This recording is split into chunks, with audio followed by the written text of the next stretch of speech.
lakas ng ulan. Pero ng payong, uuwi na ako. Bakit mo ba gustong umuwi? Ano bang gagawin mo? Maliligo sa ulan. Kaya, Oy, oy, oy, oy! Magaling na lalaki, saan ka pupunta? Nay, maliligo po ako sa ulan. Maliligo ka sa ulan? Opo. Eh naku anak, mag-jacket ka, baka ka ginawin!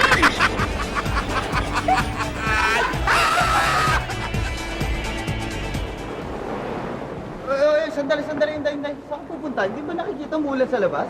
Alam ko po. Oy, alam pala eh. Ba't ka palalabas? Eh, kasi po nakalimutan kong diligan yung mga halaman sa labas eh.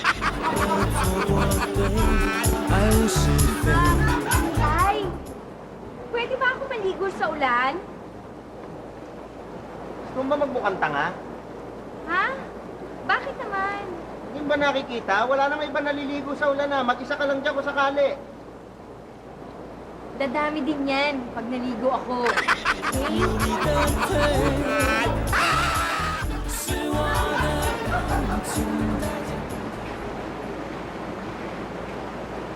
Umuulan na naman?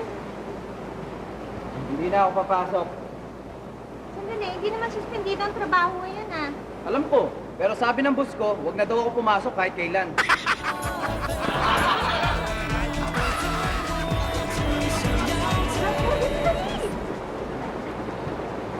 Ops, saan kayo pupuntang dalawa? Mag-swimming po. Naluloko na ba kayo, ha? Nakikita niyo naman bumabagyo tapos ngayon kayo pupunta ng beach?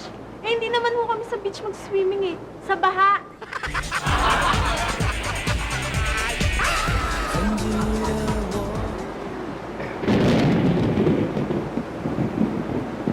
Umuulan na naman.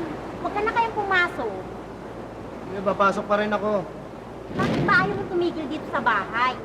Biruin mo naman, umuulan, kumukulog, kumikidlat. Tapos biglang makikita kita para ako nasa karnabal, House of Horror. Bakit ako?